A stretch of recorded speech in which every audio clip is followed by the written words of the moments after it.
Youth coaches, be honest. Do you ever feel like your practices get sidetracked by distracted players, repeated mistakes, and players who get discouraged when they don't see immediate results? Today, youth coaching expert Jim Huber will give you 3 quick, game-changing tips to instantly level up your youth practices so your players learn more, stay engaged, and actually love coming to the gym. Before we get to the drills, make sure to click the link in the description below to gain access to a free PDF that includes complete youth practice plans and over 20 bonus youth practice drills, featuring diagrams, descriptions, and additional tips. Now let's get started. The 3 common pitfalls I find in youth coaching are these. One is lines. I see practices where they'll have like one ball, they'll have 10 kids on a line or whatever, and they're not getting a lot of reps in, and kids are standing around. And the more that you can get kids with basketballs and get them at baskets and moving and working on their skill, the better you're gonna be. The second thing is I see individuals that get their kids running laps without even having a basketball. If you're gonna do any type of warm-up type stuff, you can even do dynamic warm-up and use a basketball. You can warm up kids with like doing ball handling and doing basic stuff that they're working on skills and getting loosened up. Also, if you wanna get them loosened up a different way, have them outside of practice. Spending 5 to 10 minutes before practice starts, and you're not wasting that time of having them run laps around the gym, right? And the third thing is lectures. I'm telling you, most coaches, a lot of times you want to hear yourself, right? We want to hear ourselves talk. That's not how kids get better.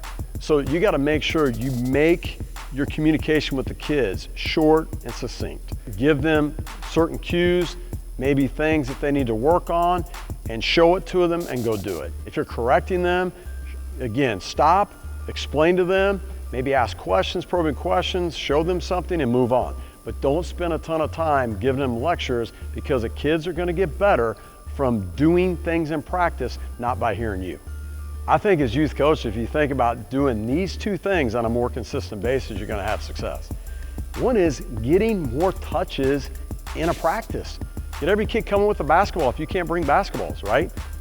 So now, and you have multiple baskets, get them moving, get them doing things, get them getting reps, and then make sure they're having fun. Make sure they enjoy walking in the doors, right? That they're enjoying the drills and skills you're working on, and they feel good about themselves. So when they walk out the doors, they had fun, they want to come back again. You implement those 2 things, you're going to find yourself be more successful as a youth coach.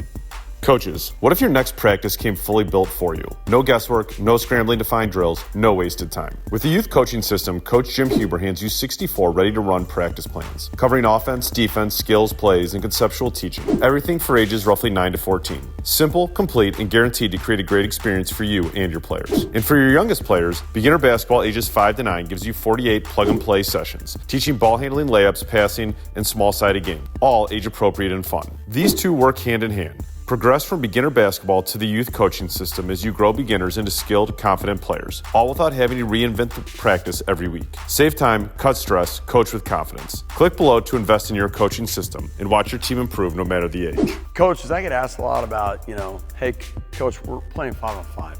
Our kids are turning it over. They can't handle the basketball. And, you talk about working on this like, small-sided 2-on-2, 3-on-3, whatever it is, and we're not working on as much 5-on-5. Should we do more of it? And I'm gonna tell you right now, it comes down to developing skill sets. If a kid has better footwork, if they can pass it better, right? If they sit there and can dribble it better with their eyes up, they can back dribble, create space, do things like that, they're gonna be better in this situation. Now, what I'll tell you is I will put them in, working on 3-on-3.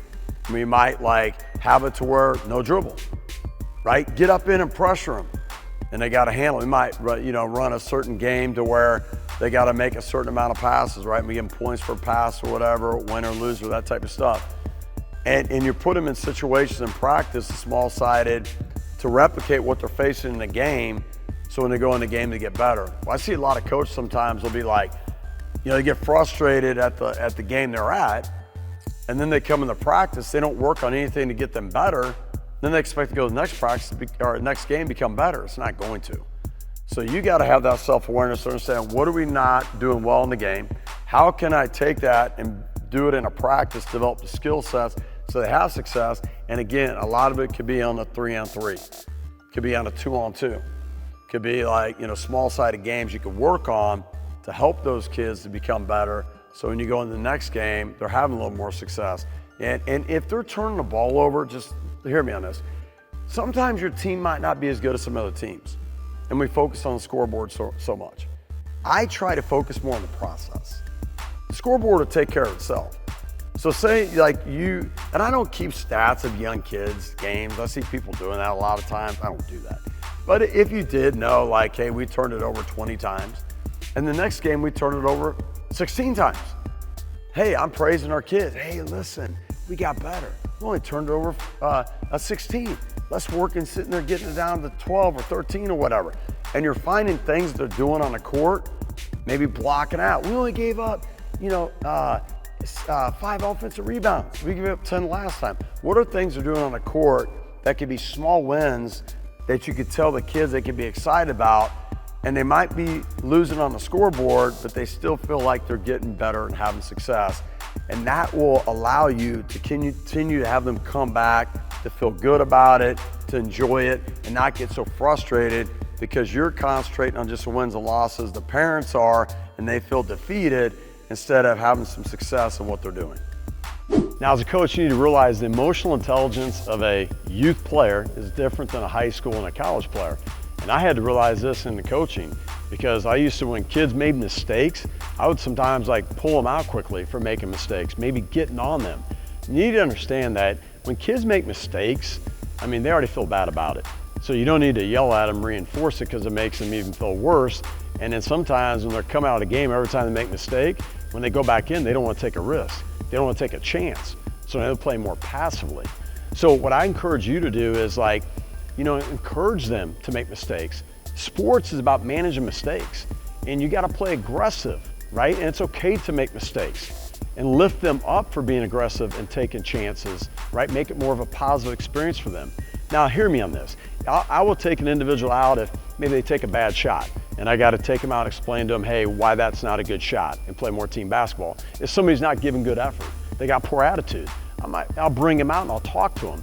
But making the mistakes to turn the ball over, or maybe missing a layup or whatever, missing a shot, make sure to be careful about pulling kids out for that. Because when you do, they start to think less of themselves and they want to be more cautious, and they don't want to go out and take that chance to put themselves in a position to really succeed.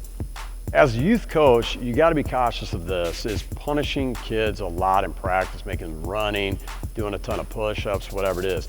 You might only have an hour in the gym or an hour and a half. So you got to maximize your time. So for me, what I'll do a lot of times is it might be like, hey, you did a competition, winners and losers, maybe 2 push-ups. Maybe it's like up and back real quick. Or if I did some type of, disciplining the kids, whatever, it'll be in and out of something. It might be basketball, skill specific to make them better as well. The other thing I think you got to understand too is that mistakes are opportunities to learn and grow, right? Teachable moments.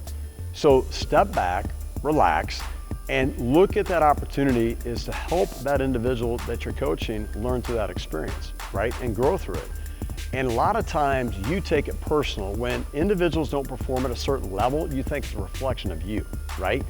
And you take it personal. You need to step back, get your ego out of it, and think of, okay, maybe things aren't happening the way I'd like them to, or they're not doing what I want. How can I become better at communicating that to them in a productive way that they feel more comfortable applying that in a game setting? I think another thing to consider as a coach, and we blow the whistle a lot in practice. And a lot of times we do it to stop and maybe get on somebody because they didn't do exactly what we wanted them to do, or they made a mistake. And if they do at times, I think when you blow the whistle, don't give them the answer immediately. Maybe probe some questions to them to get them thinking about the situation, what they did, to respond back, maybe a better way of doing it that they can be more effective next time. The other thing is look for some positive things to blow the whistle, right? That somebody did. Maybe they sat there and they made a mistake and they turned the ball over and they sprinted back on defense and they took a charge, right? And they made a bad play into a good play, and you're sitting there clapping, cheering them on, whatever it is. So you're reinforcing the positive well in practice, which will lift up your players and the team and make the practice more invigorating, exciting, and passionate for people to be a part of. We hope you enjoyed this youth coaching tips video. If you want instant access to sample youth practice plans, as well as over 20 youth practice drills, make sure to click the link in the description so you can gain access to a free PDF featuring diagrams, descriptions, and bonus tips. Make sure to click and subscribe, and then click the bell button so you're the first to know when we release more new videos. Thanks for watching.